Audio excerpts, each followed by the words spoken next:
Right, welcome back to the Young Fan Podcast and welcome to another reflection. We're joined by Tom from Fournilwrittenalloverit, as we always are at the end or the start of the month, reflecting on this time, the month of February in Sky Bet League One. Tom, how you doing, mate? Yes, I'm good, mate. I'm exhausted. It's been a long 24 hours, but we're here. This is probably the month I'm looking forward to the most, really, because we've got the most content to get through. Pompey have actually turned up for once in a month, but unfortunately, on the other side of the line, on the left-hand side of your screen, there'll be a sad face, and on the right-hand side, there'll be a pretty smiley one for the duration tonight. So very much looking forward to it. Looking forward to the reaction in the comments as well, because that's always good to see to these, because people seem to like them, which is good. And looking forward to hearing your thoughts on another month in League One, mate. Yeah, it's going to be really fascinating. I feel like I say those words at the start of every one of these reflections, but I mean it this time. And I've written down here, we'll talk about Pompey in a minute because there's a lot of positivity around that football club at the moment. Yesterday, he spoke about how you're very tired. That's because Tom has been working on an absolute corker of an episode, of course, on his channel, when, of course, Bolton Wanderers are defeated by the head of Riley Towler and the foot of Riley Towler. No, it was both headers, weren't they? They were both headers. Well, the foot of Kobe Bishop, I can say that. And some really, really good play from Pompey in the end, coming back and winning that. That video is on his channel now. But he is tired from editing that, so definitely go and repay that tiredness by watching that one. But on to something I just wrote down here on the notes. Both of our managers, this is the first time we've done reflections in a season. This is the first time we've done it. We said at the start of the year, or the start of this season, we're going to start doing reflections. The concept between the two of us seems to do really well on YouTube. We get along really well on and off camera. Why don't we just talk about football? Both of our managers have been sacked during these reflections. I mean, are we allowed to do this again? I mean, I don't know, because I mean, where do we stand with that? Tom, your instant reaction to that. Of course, Danny Cowley's been sacked. Robinson has now been sacked. Both of our managers during these reflections this season have lost their job.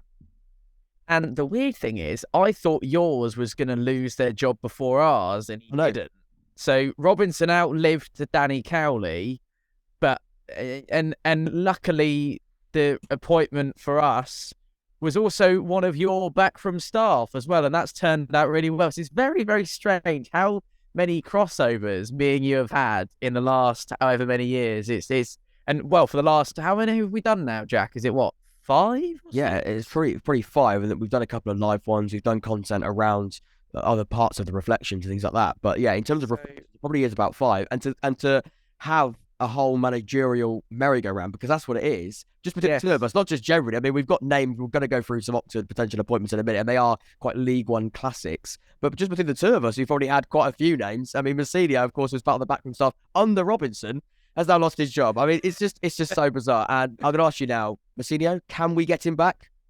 No, absolutely not. No, sorry. The ship sailed on that one. I know you would want him, and mate, you mentioned it on. I mean, before we go any further, can we tell the story of how you found out about Robinson being sacked? By the way, has that been go on? Because by the way, as well, this is, if you haven't, was first time watching the reflections as well, we're so relaxed. I think you'll watch your content. Just having a chat. We have a chat, really. Your channel is obviously really well cut, like little films. That's what I like to see it. Little film vlogs. Mine, I like to think, and I'm not going to sort of blow smoke up my ass too much, and I'll let Tom say it if he wants to, but my content, I like to think, is sort of well structured at times and well thought out. I like to think that goes all out the window. Both of our morals on YouTube go out the window. Well, not all of our morals, but our YouTube morals anyway. We go off piece. Our content creation morals go out the window. Yeah, exactly. Yeah. And yeah, so basically, Tom rang me, and I can say where I was. I was literally at my brother's football game, and I wasn't looking at my phone. I was like, the game was about to kick off. I was ready for the big game.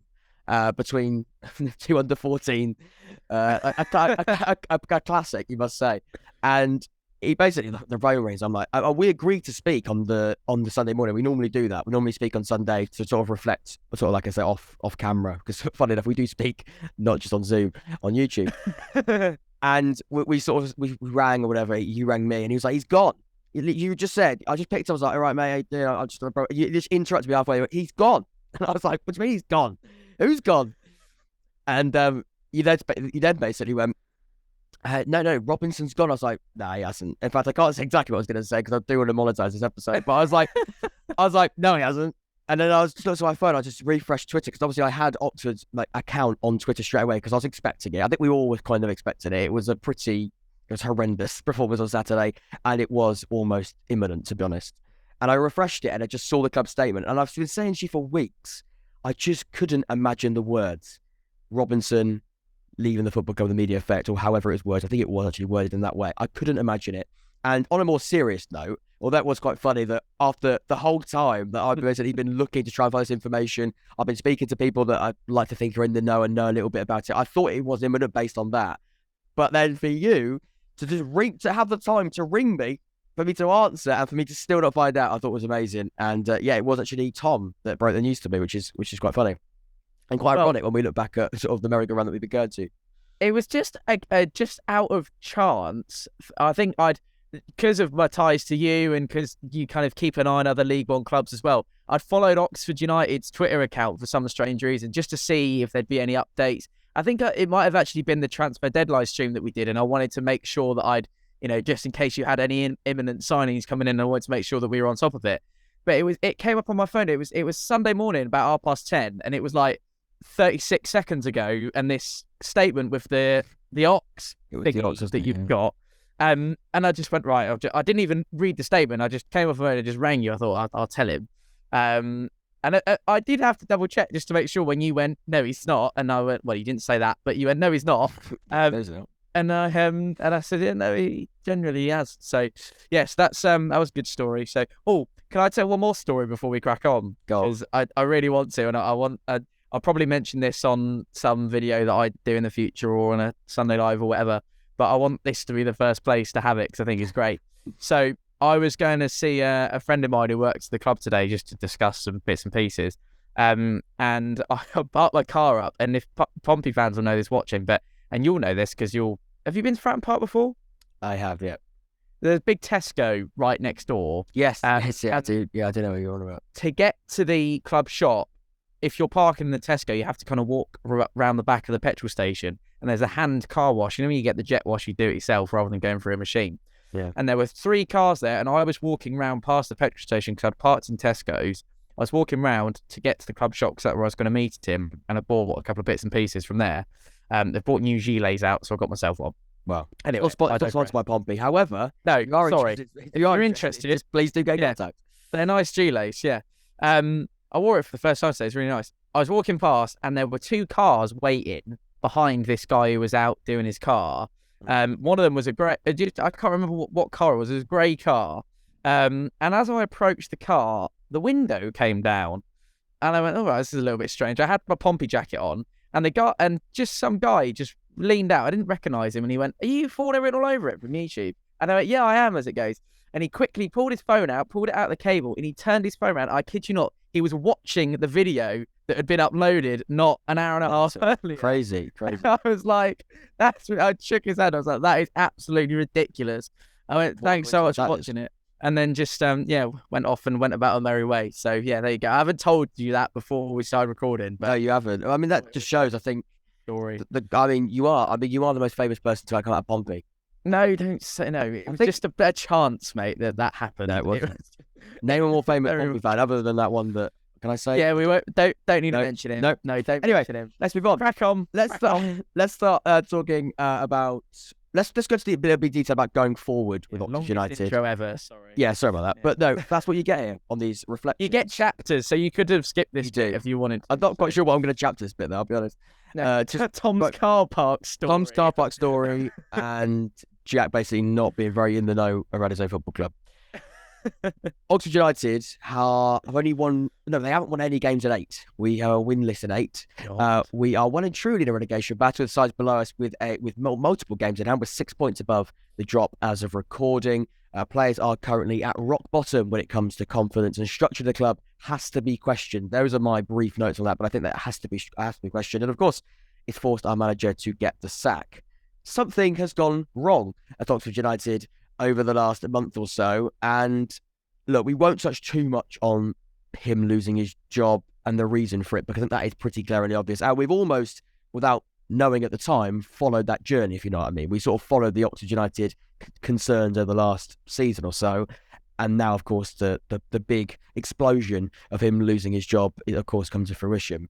But I want to sort of get your reaction on it, Tom, from a completely external perspective. And you said before, and I'll happily say it, you said the ins and outs, I don't expect you to know. And I actually think that's better, because I want you to know nothing and give a complete honest thought on it, because that way we're getting a completely neutral, external and raw reaction to what, for me, obviously I like to think that I've got lots of opinions on it, but you, how are you feeling on it? Because I mean, like I said right at the start, we've been following this journey without knowing the entire season.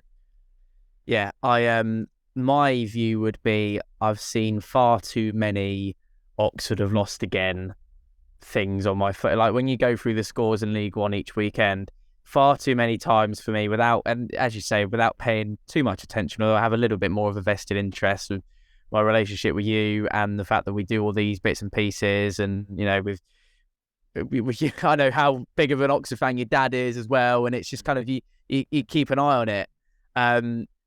Every single time I've come away from Fratton Park or from a Pompey game, I've gone, oh, that was great. Have a little look at some of the Premier League scores, maybe look at see how Ipswich are doing for a certain someone. I'd probably look at the Lincoln score, and before all of those, I'd probably have a quick look at the Oxford score, and I go, oh, they've lost again. Jack's going to be gutted. And that has happened way too many times. I mean, what was the last time he won? 21st of Jan against Ipswich? 8 games without a win, mate.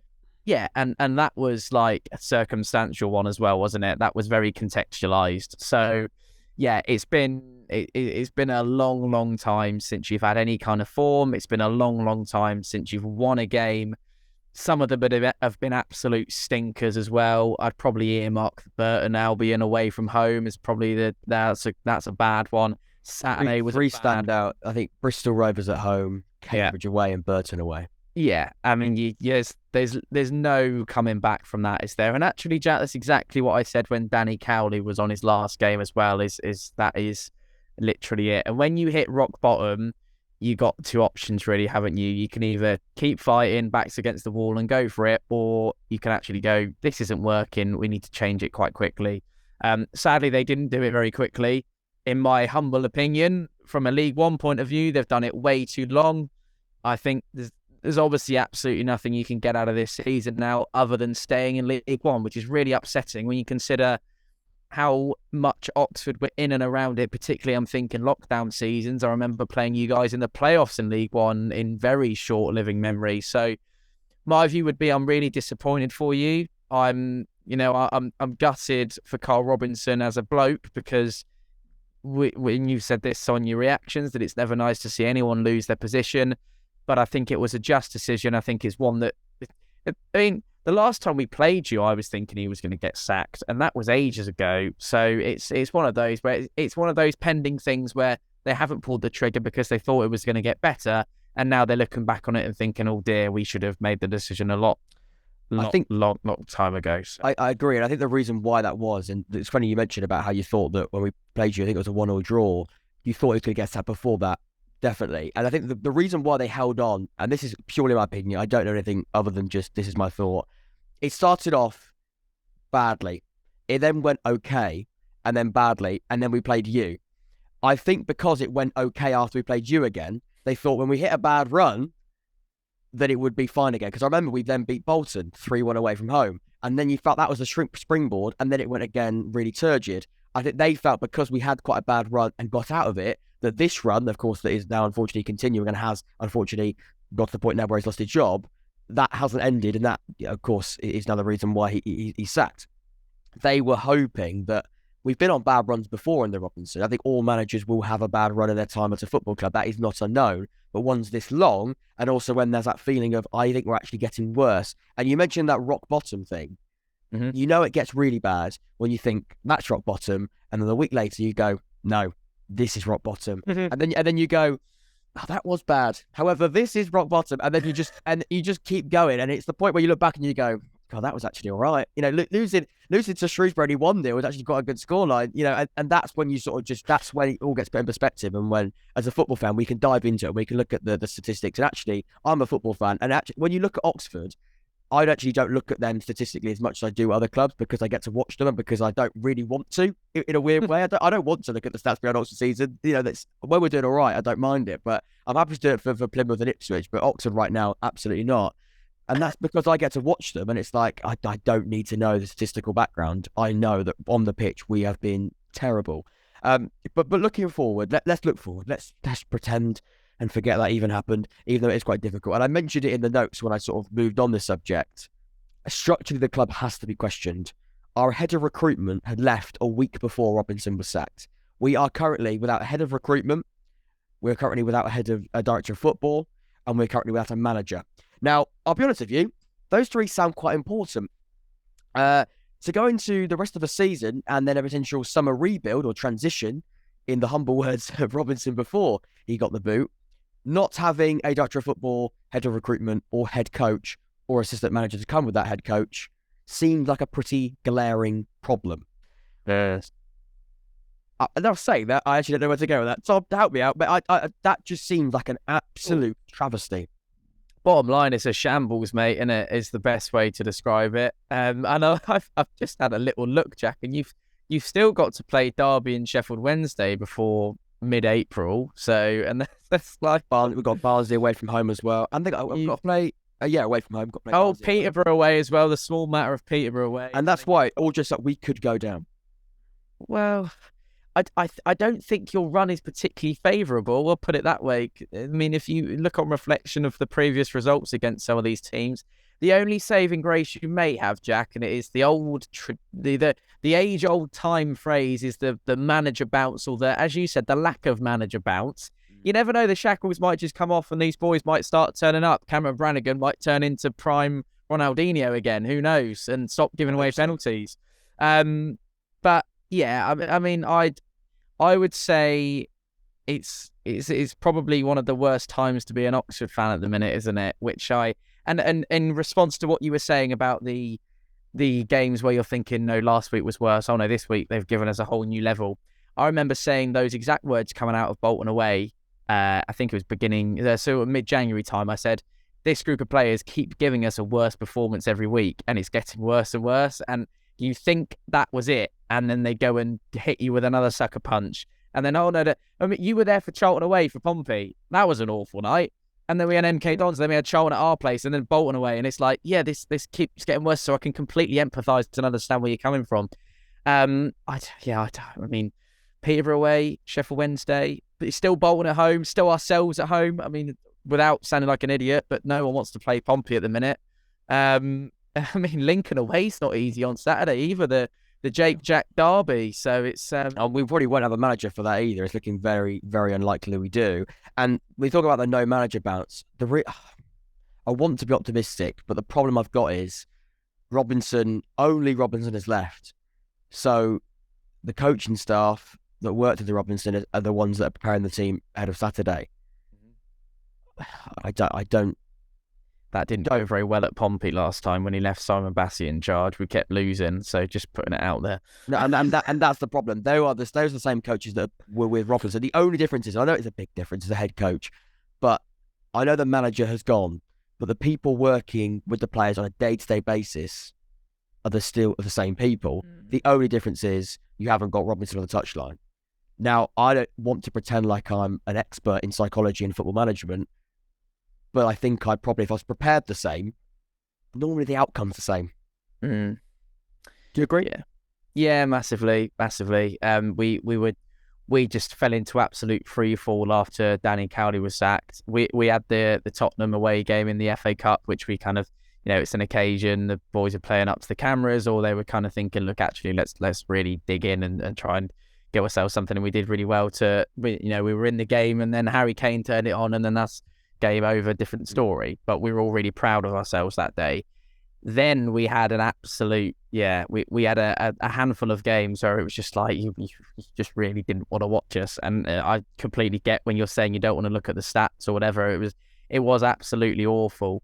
And people were beginning, I don't know if you've had this in the Oxford fan base, but Pompey fans were beginning not to care anymore and just thought, what? I'll be honest, I was almost at the stage where I always cared, but the disappointment had gone. and that's a shame. You know, when you lose a game, and you should feel gutted. It should ruin your week. Go, oh well, and it just goes, that's scary normality, and that should never be the case.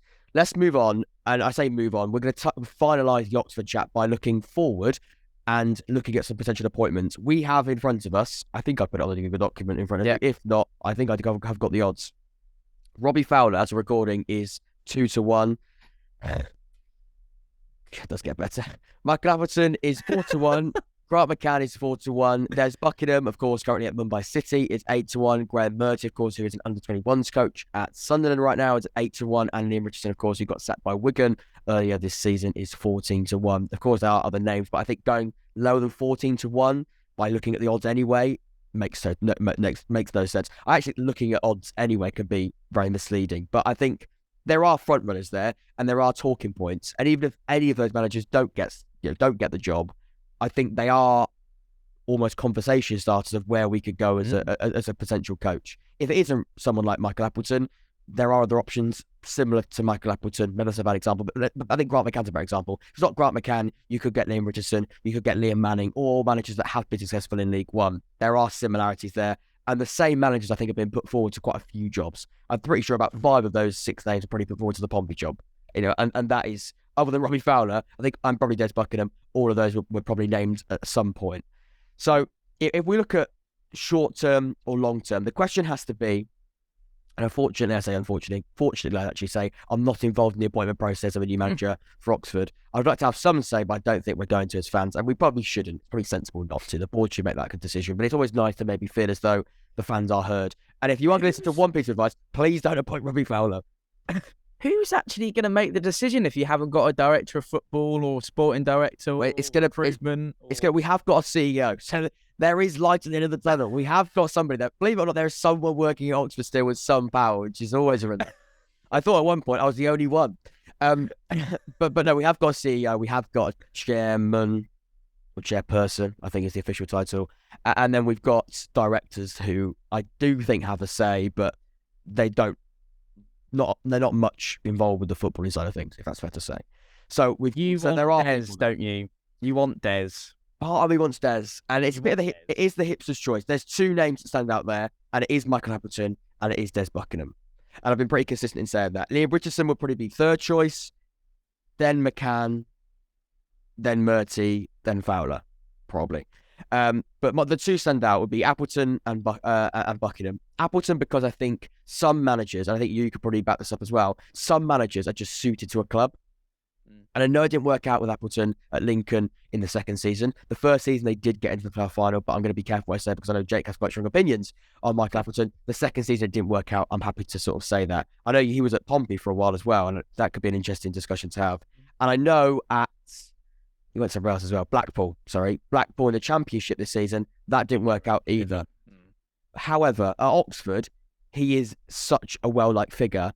And I think there are some managers that just do suit a club. And I'm not just trying to talk it into existence, talk it into making me feel excited about a manager. Part of me is doing that. And I am listening to every podcast that Michael Appleton has ever done in his career to get me excited. But I think what that does show is I think he's got a really good track record of knowing the football club. And right now, I feel that could be important.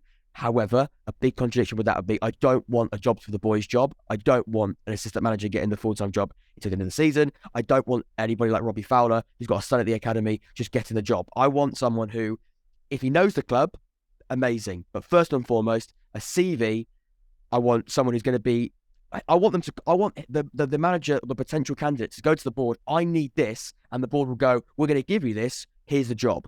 I want a 2-way thing. If Michael Appleton says, I want to come in, I want to rebuild the squad, I want the board to go, yeah, we want to rebuild. We want to rebuild that squad as well. You've got the job. That's what we want in an ideal world. I think we do need a total rebuild, but we need Michael Appleton to bring in, or whoever it is, to bring in an assistant manager, a coaching staff, a director of football, or a head of recruitment. Probably don't need a both head of recruitment and director of football, but certainly one or the other. They're pretty much the same thing.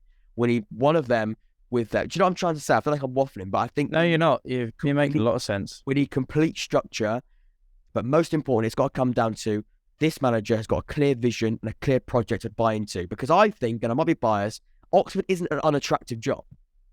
No, there's a lot of potential there, mate. I mean, You could build another stand, for example. Well, and a little bit of a dig. we could build that. As much as you're joking, we're in the process of building a new stadium or trying to push on with a new stadium. We've got the council permission. There's plans, aren't there? Yeah. The plans are being done or whatever. It's sort of quite a complicated process, but there are steps being put into place for a new stadium. That is part of the project. It's not just about playing some good football and getting results and staying in the league. That would be ideal, but I'm looking at long-term vision. I'm looking at becoming a top 30 club in England, which right now looks like I'm absolutely bonkers. But about a year ago, that was like, yeah, that's a pretty realistic thing, and that's how quickly football can change. Yeah, Appleton would be the romantic appointment for me. I mean, to furnish people who aren't Oxford fans or don't know much about Michael Appleton, me and Jack both do because he's managed both our clubs. So many ties between. This is ridiculous now how many ties there are between us. But Michael Appleton, let's not forget, got you promoted and took you to Wembley twice. You know, that needs to be furnished to people who might not otherwise be aware. And he also obviously won the EFL trophy with you as well. So, you know, he takes over. You know, that he finished what was the second season? 86 points under Michael Appleton, and you get automatic promotion to League One. To go back to that, and it would remind you of the happy days, wouldn't it, under Michael Appleton? I worry if it might be a little bit samey. I think it might be a little bit familiar. I did say I said this. You have. Yeah. And I think I can't really furnish too much of Michael Appleton in terms of a Pompey point of view because he was in charge of a club in absolute freefall financially. We were going literally through the floor and we were just tumbling down the leagues. So he took... My one happy moment with Michael Appleton was the David Norris equaliser at St Mary's when we equalised to... in the literally, I think it was the last couple of minutes, and we even call it David Norris Day. It was around Easter time in 2012 at their place, and it was absolutely unbelievable. And Michael Appleton was in charge, and I just fell apart that day. It was unreal. And Dad will still say that was the best day of his life. So Michael Appleton, we have to thank for that one, and David Norris. My thing would be I don't know. I like the idea of a hipster appointment. Which would be Des Buckingham. Which is Des. Michael Appleton is incredibly well connected in the footballing world, especially at this level. I mean, you think about him supporting Craig Shakespeare at Leicester City, and you think about his return to West Brom, think about his time at Pompey, Blackburn, as you've mentioned, and even his playing career at Preston, and he's got a lot going for him, and he's still only 47. So it's not like he's, without being disrespectful, he's not a Neil Warnock or a Mick McCarthy or whatever. He hasn't been round the block and he's getting tired and he's on his last job. He's still very much a fresh-faced and a young coach in relative terms. I don't know. I just feel like it would be a comfy option to go back to a manager that's promoted you before, but then look at Peterborough. And clubs have done that before and been successful with it. So I think either one of those two, Jack, to be honest with you, it just depends on how the board are feeling about it. Do they want to go like Pompey did with a kind of a left field, let's take a risk and see if it pays off? And so far, without wanting to jinx anything, it's really paying off, and we're seeing the sort of the fruits of the labour coming through for Pompey at the moment, albeit maybe too little too late. We'll get onto that later on in the show, I'm sure. Or do you go Michael Appleton, someone who's going to come in and he will bring a team with him, because he will. Will he get backed and will he be able to rebuild, as you've been mentioning? I'd like to think so. And if he does, then I think that's the ideal appointment. Yeah, I think it is. And finally, just to round it out, the bookies are all over the shop at the moment. The market's so open. Ignore the bookies, mate. You've almost not looking at it. I know Robbie Fowler's on the list, and I doubt it. I think Robbie Fowler's been put there because he has got connections with Oxford in the short term. Same with Grant McCann. He's been into every single job. There hasn't been any concrete sort of conversations there as far as we know. We know that Appleton is interested. It has come out from a very close source to Michael Appleton. He's interested in taking the job, so there is that. For me right now, if I was going to put money on it, which is completely of a contradiction to what we've just said, I probably would go Michael Appleton. I think that probably would happen. So yeah, I think there are two front runners there, but I wouldn't be surprised that you said there, with similar to Mousinho, someone just flies it at the end and takes it. So it is so open. And the one thing, finally, on Oxford, Michael Appleton, although it is sort of, you shouldn't go back, I feel like it's slightly different because Michael Appleton wasn't sacked by Oxford. That isn't how the relationship ended, if you like. He left to go to Leicester City to be an assistant manager job in the Premier League. So you felt as if it wasn't like, in a weird analogy sense, so you're in a relationship, it wasn't a breakup and you shouldn't go back, because they always say don't go back. It was almost like they sort of moved to another country. It didn't feel right. They now move to the same country again. They can live happily ever after. That's the ideal world. However, as you can probably tell, I'm slowly going slightly crazy. Let's move on. But that is what Oxford's doing to me right now. Let's move on because I think Pompey deserves some conversation. So let's chat Portsmouth because we've touched on Oxford. That's quite doom and gloom. So let's go to a more lighter area of Sky Bet League when it comes to positivity. Pompey. You know, I've just written down here. I put on Instagram some talking points and potential suggestions. I know you put it on your story as well. I got a word come up on so many occasions. Doors. Tom, the explanation around that? So Riley Towler, who we signed for an absolute steal of £70,000, reported £70,000 figure, I should say, reported. Some people think it's 30 grand, some people think it's 70 grand. I think it's probably more like 70 grand from Bristol City, and part of some of a bit of content that they were doing when the whole "are there more doors or wheels in the world" argument was like the thing to be talking about on social media, and kind of football media teams took to it and ran with it. Just basically went around the gym asking all the players that were training. Riley Towler famously says, "Got to be door, isn't it?" with his Bristol accent. I mean, you just look around this room. There's loads of doors. Like there's doors over there and whatever. He says it about quite a lot of things because they did a Pancake Day edit a little while ago. Well, when Pancake Day was, which is like last week. Last Tuesday. Last Tuesday. No, it's last Tuesday. Last Tuesday. Might be a couple of weeks ago by the time you see this, but he went, "It's got to be Nutella, isn't it?" in terms of a pancake topping. So I think he kind of says it about a lot of things, and this one just blew up and was the part of the whole reveal video for Riley Towler joining us. So the chant is, "It's got to be doors, it's got to be doors, Riley Towler, it's got to be doors," of the away end and in the Vratted end and all around Pompey. So that is why you keep seeing people go doors and people just shout doors at him. Mate of mine took a cardboard door to the football. What doors about? Yeah, it's just a bit of a thing, mate. Pompey fans love a bit of that. I don't know if it's a thing that happens, probably does across the country and up and down the leagues, but I think we have a bit of a special relationship with our football club as fans, and sometimes it's makes me smile and it makes me proud to be Pompey as always. So that if that explains it somewhat, then it's just got to be doors. It's something he said, and it's kind of stuck. Something that made you smile last night was Dawes scoring a few goals. He scored 2 yesterday. As I recorded, you beat Bolton 3-1. He was a huge part, of course, of that comeback win. You're 1-0 down with, 20 minutes to go, I want to say. Yeah. So, it was a really good comeback against an informed side in Bolton Wanderers, one of the most informed sides, I think, along with Sheffield Wednesday, recently anyway. And I think that's a statement result for you. I think you said it in your video, and I watched it as I always do. You should definitely watch it. And you said that I think this feels massive. This feels like a statement because beating top 6 clubs has been something that maybe under Mousinho has been the only question mark.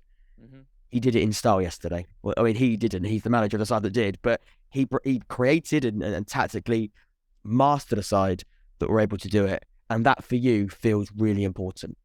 Put it this way, when we equalised, he threw 3 strikers onto the pitch and went for it and won the game. And I was like, this is unbelievable. This is so. I mean, it seems like such a simple football philosophy to have, to go, right, we're back in the game, let's go and win it. But he actually went for it. And I was like, oh my word, this geezer means absolute business. And yeah, it was a gripe of mine a little bit, that the fact that we'd gone to Peterborough.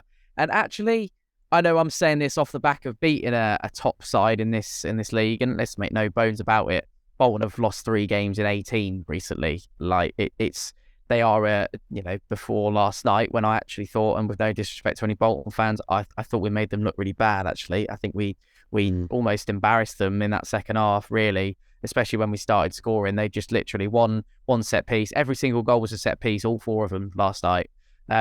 One set piece from Pompey, and they literally just completely capitulated. And it's great from a Pompey point of view, but questions have to be asked on James Trafford on a couple of occasions. He's staying way too tight to his line.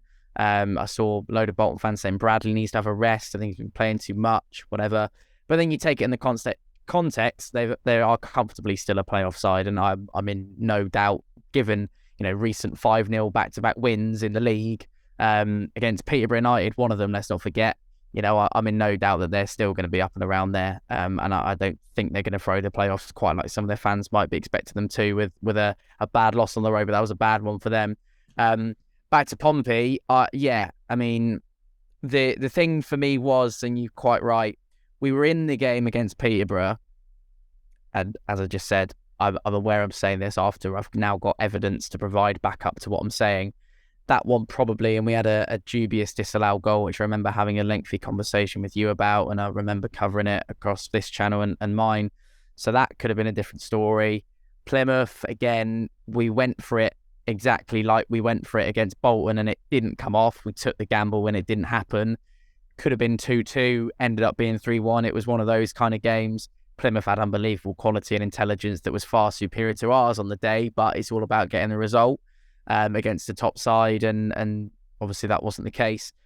Then you kind of go a few games where you beat, without being disrespectful, you beat Exeter in his first game in charge, you go to Fleetwood and win, you have it was a one that we maybe should have won, and maybe Lincoln should have won. It was quite an even game at Sincil Bank.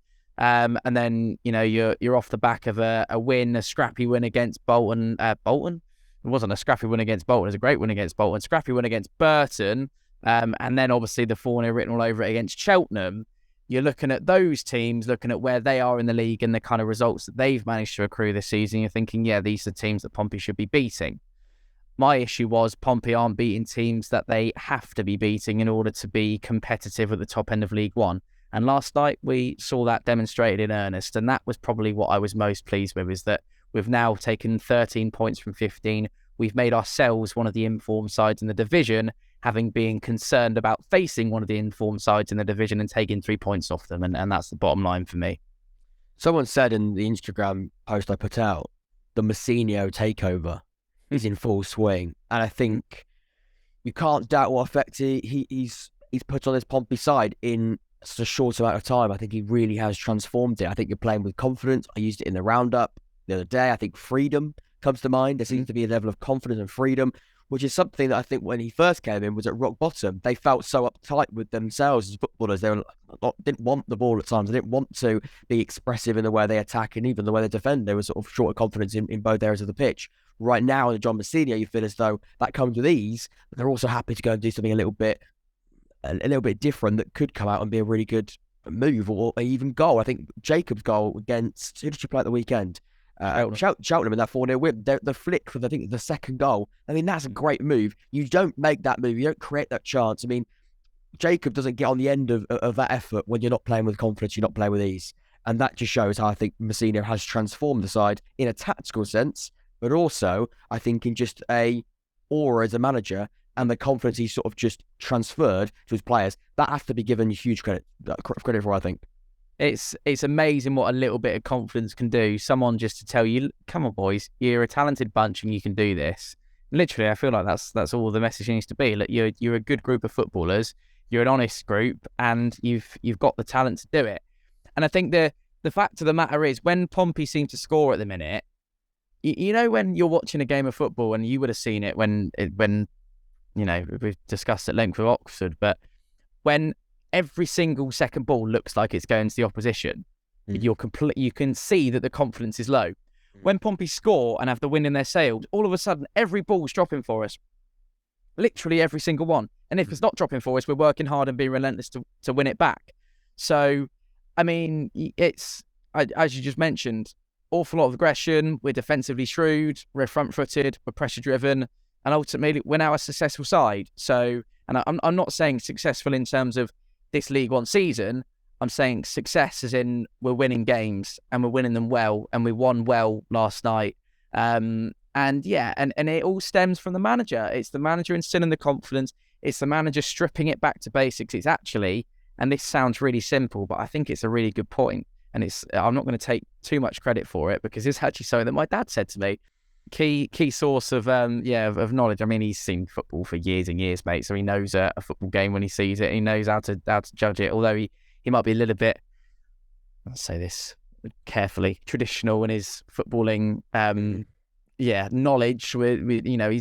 He's as much as up of the modern game as the rest of us, but he has seen a different side to a game in recent seasons. He said to me, he's playing players in the positions that they should be playing. Does help. And I was like, yeah, he is. But actually, you're spot on. Michael Jacobs is playing a 10 role because he's a number 10. He's playing Owen Dale in off the right because he's a right winger. He's playing Ronan Curtis on the left-hand side. He's given Joe Morrell the creative license to get forward and put balls into the box and create opportunities. He's allowing defenders, Riley Towler, Sean Raggett, getting forward, contributing to the goals. Connor Ogilvy's playing with all the freedom in the world. It's obviously Colby came off the boil a little bit, but he's backed Colby, and Colby's back amongst the goals on Tuesday night, or was amongst the goals on Tuesday night. So he's he's doing all the right things. And I want to ask you a question, actually, and this is, again, not a disrespectful comment whatsoever towards John Mousinho, and I do not discredit what he's done. You love the bloke, mate. I do, and I really would like him back. But how much of it, and again, this is going to sound awful, how much of it is just vibe, confidence, and how much of it is it tactical elements? And are you fearful that when you have to sort of face a really quite nitty-gritty game that provides top quality tactical elements, he's the man? Time will tell. Is that a fair question? Yeah, it's a fair question. I'm judging it off, and it's difficult, isn't it? Because it's such a small metric to be dealing in kind of numbers and figures and stats, because he's had not even 10 games yet, and I think at the minute we're 1.89 points per game average, which, you know, if you get close to 2 points per game in League One, you're going to be heading places. So I worry for when Sheffield Wednesday come to Fratton Park in what is now sort of 10 days' time from the time of recording. It might be even closer by the time you watch this. I'm actually quite excited to go to Barnsley next Tuesday. And yes, you heard it right. I am driving up to Barnsley with a group of nutcase Pompey fans who are going up to support the boys.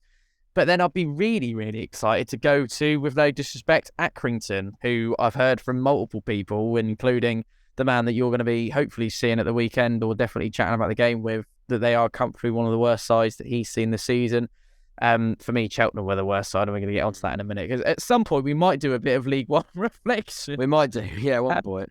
It is a fair question. I think we'll have to wait and see on that.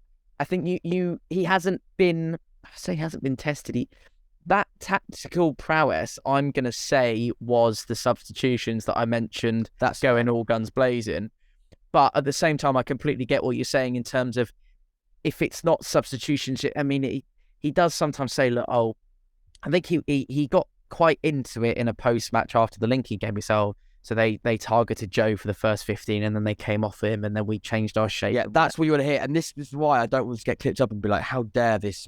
No, not at all. Podcast, like questioning someone's tactics. He is good. He knows 1,000 times more about football from a tactical perspective than I ever will.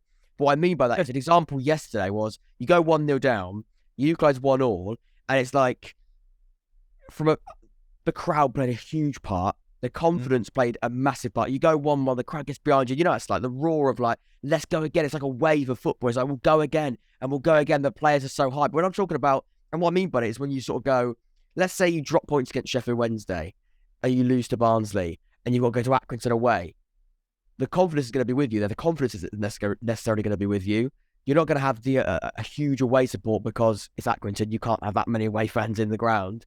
Mm-hmm. So you can't rely on that. You haven't got confidence. Can he tactically see his way through a test away to Accrington, maybe when that isn't all there? That's got to be the question. Like you say right at the start, time will ultimately tell on that. And I think right now, you can't argue that it's going really well. You mentioned Barnsley. That brings on lovely to the next point, which is, who has impressed you the most so far this season? Or so far this season? That's a bit of a throwback to what I did earlier with not updating the document. Impressed by this month. Barnsley have impressed me this season, by the way. They look on fire. Tom, I think you have put your side towards Barnsley as well for this category. I have as well. I've put a couple of notable mentions in there, but talk us through Barnsley, because they have been very good under Michael Duff during the month of February. Yeah, they're on a run of, 4 wins on the spin after our 1-1 draw at Fratton Park right at the beginning of February. So they're free scoring. They've scored one of the most of any side in League One in February. 14 goals in a month is pretty ridiculous. Yeah, they've had a favourable handful of games, but to turn over Derby 4-1 at Oakwell is something I don't think many sides have done this season. I don't think many sides will have Derby come and play at their place and turn them over. Yeah, they're absolutely flying. I think, like anything, it's a case of, can you put a sustained run together in a season? And if you can, and if you can keep it going for longer than all the other good teams in the division, then you give yourselves a really good chance. They're top of the form table for the last 5 games, which covers the whole of February. Yeah, I've been really impressed. I'm really, really intrigued to see how it goes next week. I think, both of the teams that will play each other have put 4 past Cheltenham in recent memory. Both teams are on an absolute high, Barnsley more so than ourselves, but our form's been really good too. So, yeah, I think, and the issue for Barnsley fans as well is they're going to be looking back at this and go, well, we're winning loads of games, but we're still 6th. And it's like, there was a point where they were a little bit more kind of 3rd, 4th, 5th, and now they're quite rooted to 6th because teams above them have been so relentless as well. And it proves the levels that are required of you in this League One season. So for Barnsley to be going as they are and be the top of the form table and be 6th, I don't know about you, Jack, but that just proves what a fascinating season we're in the middle of. No, I agree. I think as well with Barnsley, Michael Duff, of course, is the manager, deserves huge credit. And also, he's transformed that side in such a short amount of time. I think he had a bit of a dodgy patch early on. Everyone was sort of going, has he maybe gone too far? Of course, at Cheltenham, then got that promotion and appointment at Barnsley. Has he gone too far with that? Is he safer to stay with Cheltenham for another year, for example, or is this a too early job to go to? He's actually proved us all very wrong, even questioning that, because he's a top manager. He's got some great players in there. And I got a little bit of stick at the weekend from Barnsley fans because, of course, they beat Derby 4-1, and a huge result, by the way. And I said, and I think people have just seen the comment actually, it is fair. It is really fair. I sort of ripped into Derby, didn't really give any credit to Barnsley, and they won 4-1. But if you've watched the goals back and you watched the game, Derby were horrendous when it comes to individual mistakes. Some of them were absolutely awful. And through just again, people are going to work this out. I picked 5 selected games for those roundups. Funnily enough, breaking news, I don't watch all 5 of those games. I don't actually have the time to do that. But what I do is I watch and source as much information as I can. And it was very, very silly of me not to give Barnsley more credit. What I was meant to say was, and what I should have said, Derby were very bad, but the way that Barnsley capitalised on those mistakes were very, very good. And that's the difference between a good side and I think a great side. Force sides to make mistakes, but then capitalising on them is that next level. That's what Barnsley did against Derby, and that's why I think they're going to be in a really strong position and got such a strong victory against the Derby counter side, by the way, who are in top form and have got some amazing players there. So I will apologise, and I will say Barnsley have been incredible, not just in that game, but I think across the season as well. Fleetwood, I know you mentioned Fleetwood, I think, as well in your one. We'll come on to Fleetwood once again because I don't want to touch on Fleetwood on 2 different categories, but we'll touch back on Fleetwood in just a second. But they have been amazing, Fleetwood. I've got here as well, their away form has been brilliant all season, but it's been about their home form. They've been so far in February, I say so far in February, it's now March. Just remember, it's just ticked over to March. They've won 2 from 3 home games in League One in February. In terms of their home form, obviously. I think I did say home form in that statistic. So the home form has significantly improved. And once again, we talk about a side learning from where they've got to improve. We've been speaking about Lincoln, how above them, they beat sides. Teams that are sort of 14th and above them, they're doing really well, but below them, they're struggling. Barnsley was always home form, bit of a problem. Away form, they're a great side, very difficult to break down, deadly on the counter-attack. If they can get a real balance there, you can see they've shooted up that league table and confidence. I mean, I speak to Ben and Nappers, who's part of the video I did recently, and we're in constant dialogue with him. He's confident right now. He's excited, and so he should be, because that side is really ticking along. And what Scott Brown has done in such a short amount of time, similar to Michael Duff, should be massively credited. Massively. Yeah, absolutely. Let's finally move over to Wycombe, because they've also been good, and Wycombe are Wycombe, and they always manage to do amazing things. One question to you, it's the glaring, obvious talking point when it comes to Wycombe. Gareth Ainsworth has left Wycombe for QPR. How does that affect the football club in the short term and the long term? Is this the end of Wycombe Wanderers as we know them? Yeah, I don't know, do I? I don't know, mate. I think you're going to have to, I hate saying wait and see, because I've said that for 2 answers now, but I think it is the only way to do it. It was, yeah, I don't want to try and call things. I mean, Wycombe really frustrated a lot of teams. They frustrated us on a number of occasions. They did really well against us at their place earlier on in the season. Gareth Ainsworth was Mr. Wycombe Wanderers, wasn't he? And I think that was an incredibly difficult thing for him to do, to leave that football club. I think he's been a fantastic servant to them. But then again, the chap that they've brought in is no stranger to Wycombe either, is he? And I think you're gonna have to give him a lot of time, because at the end of the day, yes, they've gone and lost to Shrewsbury, but that's a very losable game, and we don't like to say that any games are losable, because this is League One. But I think Matt Bloomfield's been chucked at the deep end for an away trip to Shrewsbury in his first game in charge. It's gonna take him a little bit of time. The problem is, we were chatting about this earlier on with Oxford. It's still the same group of players, and I know Gareth Ainsworth taken a lot of his all of his backroom staff with him, and Matt Bloomfield's come in fresh out the job of only just recently getting a position at Colchester. Let's not forget, and it wasn't like he's been there for as many years as Ainsworth has. Maybe it's part of the argument we were building with Appleton. Maybe there's too much familiarity to the appointment. Again, we're going off the back of one loss, and I think you see where it takes him. My issue with that is Bloomfield's walked into a little bit of a nightmare situation, really, where the expectations are really high. Wycombe have been really going some recently, and they've been pulling off some excellent results. Before they lost at the weekend, 4 wins on the trot, and they're just 6 points outside the playoffs, having played a game more than Barnsley, and a game less than quite a few of those teams in the playoff hunt at the moment. In some cases, 3 games less. So, yeah, I think it's not the ideal managerial changeover and changing of the guard that Wycombe would have hoped for. I think maybe the end of this season would have been better, but when QPR come knocking, Gareth Ainsworth can't exactly say no. I think it's one of those where he says no, and then they offer him something that he can't refuse, and then he has to go.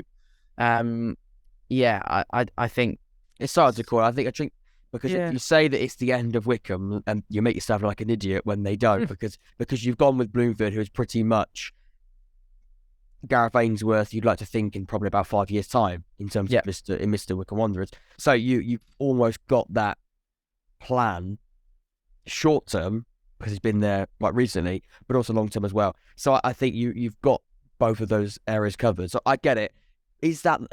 Could they have gone with someone else?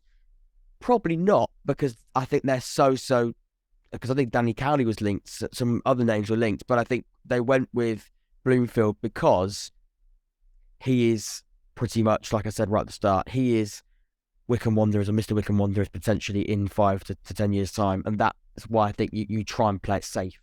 They tied it up as well, didn't they? With the changeover. Did you read the tweet? It wasn't like the original tweet of them leaving. It was Gareth Ainsworth goes, or something, Gareth Ainsworth departs, and then it was all in one tweet. They got it so well done. It was like, don't worry about that. That is bad.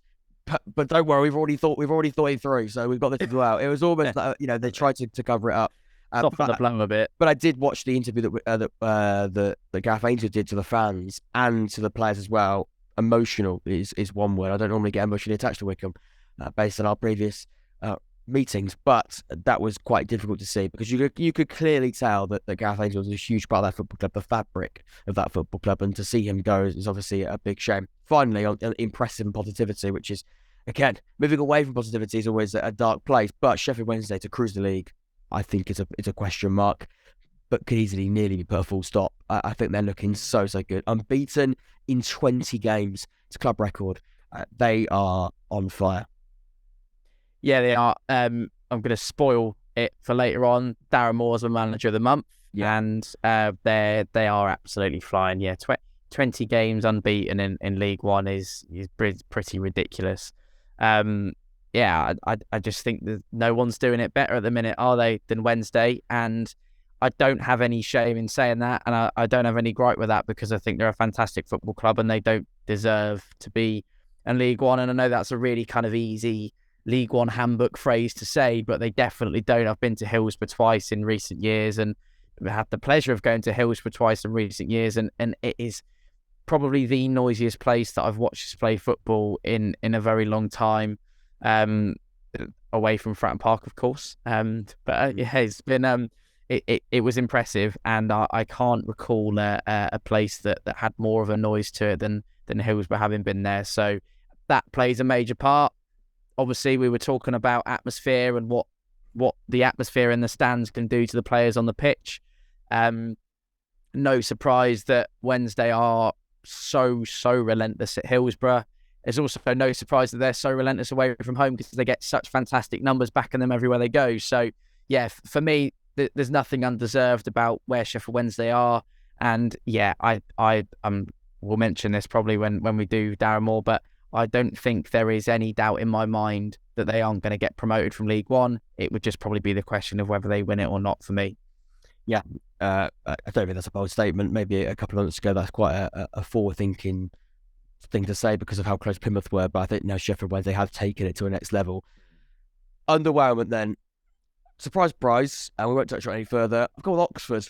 Sorry, can't avoid it. Winless in 8, forced to sack their manager after 5 years, 4 goals conceded, and 0 goals scored from a struggling Cambridge United and Bristol Rovers side in the last 2. Clearly a horrendous month, and clearly a pretty horrendous season in general. Oxford are my underwhelming one for when it comes to the month of February. But with Port Vale as well, Port Vale have had quite a pretty turgid time. They have played quite difficult fixtures, Bolton, Barnsley, Shrewsbury and Wycombe, but only picked up 4 points from a possible 21. That is a disappointment. But saying that, Port Vale were never expected to pick up that many points anyway and haven't done through the entire season. So that has to be taken with a bit of pinch of salt. But they have done a very good job. Recently, though, bit of a struggle, you'd say. Are they going to get dragged into relegation battle? I don't think they are. Charlton, also, bit of a struggling side as well. 3 defeats in 5 when it comes to the month of February. Once again, though, a very tough at fixture list. Sheffield Wednesday in their Derby, Fleetwood, of course, have been very, very good, and we've recently spoken about, and Peterborough as well. So, with 3 teams there, Oxford definitely my standout candidate. So to have to sack their manager and to be winless on that long amount of time is obviously a huge problem. So, yeah, sorry to put those teams forward, but it has been difficult. Is it my turn? Go. Underwhelming this month. Sorry, that was very abrupt of me to say, is it my turn? So it is your turn. He wasn't listening to what I have to say. He just went about his turn. What do you want to say to Well, good news is I'm actually going for different teams. Unless I really wasn't listening, I'm about to repeat you. But Cheltenham have had an awful time of late. Yeah, they have. Albeit they've had a really challenging run of games, which any team outside the top 6 would probably struggle just as much to deal with, to be honest.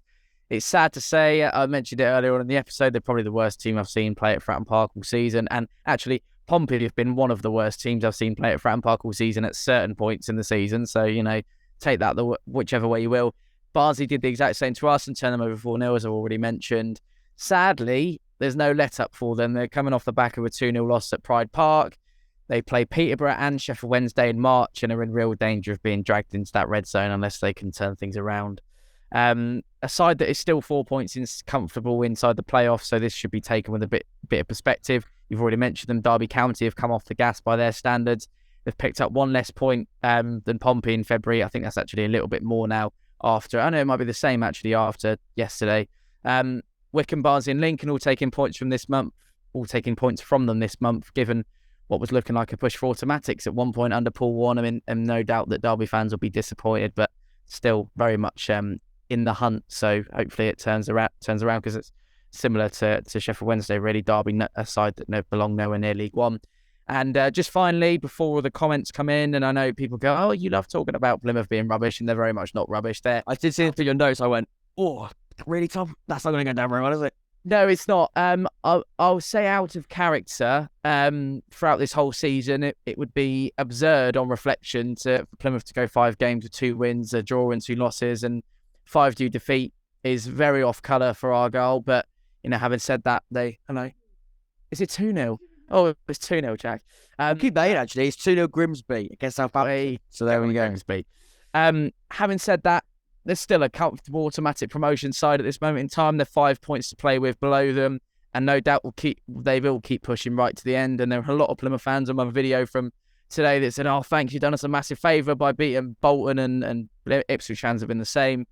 I remember saying on this show that I doubted Plymouth would come through the tough run they had unscathed, and so it proved.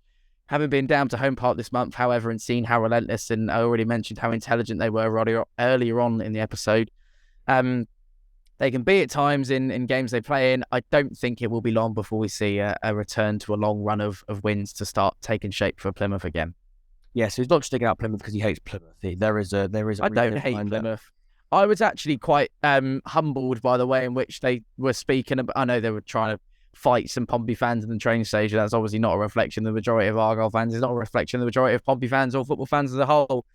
Far from it. But they were actually really complimentary of the way in which we stuck with our team. And I was actually a little bit disappointed because normally it's a little bit more of a rivalry, but I feel like Plymouth just felt sorry for us. And I was a bit like, oh, well, there we go. Life goes on, doesn't it? But it does. Yeah. Let's go to Club Surprise Package of the month to round up. Then we'll touch on Manager of the Month as well. Darren Moore has sort of already been put forward to that, but we'll touch on that again in just a few moments' time. Surprise Package of the Month. I'll probably go with Fleetwood. I probably would go with Fleetwood. I think you've gone with Fleetwood as well. I would like to mention Lincoln City. Actually, Lincoln have been unbeaten in February, so that has to be said. 4 draws from 6 though, so there is a little bit of a draw avenue when it comes to unbeaten runs at the moment during February for Lincoln City. But having said that, an unbeaten run is an unbeaten run. That should be, of course, praised nonetheless. And now visually, I think they're building something under Mark Kennedy. You can see with Shadipo, Orahan coming in during January, and a squad there being built, and they're sort of. I mean, Jake, we speak to Jake a lot, the both of us. He's excited, isn't he? He really is excited. He can't keep banging around about Ethan Orahan. He's a star boy. And right now, I think you can see... Ethan who? I can't say Erahon. I can't say second name. I can't say it. But it's Ethan's doing well. No, I'll keep it in. Ethan's doing well. What is it? Ethan... Erahon. Ethan Erahon is doing well. Things look exciting at Lincoln City, and I think this month has really shown that they're going to be a really difficult side to break down. But also, I think go to places like Derby County this month and get some decent points, or a point in that case. They look strong. Tom, take us away. Yeah, Fleetwood are 13 points from 15, and they're showing unbelievable consistency. Plenty of 1-0 wins, great point at home park. Beating Charlton away in any League One season really is huge. I know Charlton have been well off the ball, and you've mentioned them for your underwhelming side, and only Barnsley and Sheffield Wednesday have matched them I wrote down January, I should have put February. Excellent month for them. I actually think now that Pompey have played in February, I think it's probably one more game than them, of course, but 13 points and 15 is the same record as us as well. So, and they're only one place below us. So, Fleetwood are loving it at the minute. And you mentioned Ben already. I'm so pleased because he travels a length and breadth of the country following that club, and I'm just delighted that he's got a smile on his face following Fleetwood. Burton, very much deserving of a mention. And when we went to the Pirelli and beat them 2-0 at the start of the season, I saw a side that looked very much down and out of it. They kept us at arm's length defensively until Dane Scarlett converted a late winner at Fratton a few weeks ago, of course. And they've been beating 2 good teams in Bristol Rovers and Exeter this month too. So for me, they're making a real beeline for League One safety this season. I just hope that the one yellow team doesn't drag another yellow team into it. Jack, we'll see. But those would be my 2 shout outs to supplement what you've already said. I think we can both agree on the Manager of the Month as well. Probably would go with Darren Moore. I think he's had a fairly good job. I would go Michael Duff as well, maybe an outsider. I think he's had a really good one. And even you'd probably throw John Mousinho into the mix potentially as well. Come on then. So you would, and Robinson, he's probably not in there. Probably isn't in there. In fact, he probably can't put his name forward into any of those. Well, he's not a manager anymore, Jack, so he can't be Manager of the Month. No, that is a shame. But we probably would agree on Darren Moore, so I'd say that is a really solid show, and he's doing extremely good things at Sheffield Wednesday. Anyway, we've been chatting for a long, long time, and we probably Before you go on. One more thing. Did you see that clip of him with the away fans at Charlton where I think it was over the weekend, when it's literally just Darren Moore and 3,000 plus Wednesday fans, and it was a special moment between the two of them. And the way in which I feel like, I don't want to speak on behalf of any Sheffield Wednesday fans, I don't think they were completely sold on Darren Moore. No, I'd agree. The sort of the tail end of last season and maybe into the start of this season. We mentioned the 20 games unbeaten. He's clapping along to hi-ho Silver Lining, hi-ho Sheffield Wednesday. Added to that developed relationship with the fans and supporters, added to which how well he's built the team. It's the best team in League One at the minute, and he's delighted for him, and he's a great guy as well, and he deserves Manager of the Month. He does indeed, and like I said before, you quite rightly jumped in and gave your great insight into Darren Moore. We've been speaking for such a long time. No, I enjoy it. we've been speaking for way too long, and we've got to go and enjoy our lives away from League One, which would be nice. But no, it's been really good fun, and Tom, these go down really, really well. And I think the content that we produce surrounding these reflections are really enjoyable, actually, to sort of maybe look back on. Hopefully by the end of March, we can have a new manager, and we're out of a relegation battle. That's the aim. That is the aim. That is my one Clip goal it. that I have no control over. Anyway, thank you so much for watching. Of course, go and subscribe to Tom from Fournilwrittenalloverit. Go watch his Bolton vlog as well. It won't be updated. This should be going out on Friday, hopefully. If not over the weekend, but either way, really good content. Busy weekend, of course, as we now hit March. We'll be back at the end of March or the start of April to discuss that month. Anyway, I'll see you all very, very soon. See you in a bit.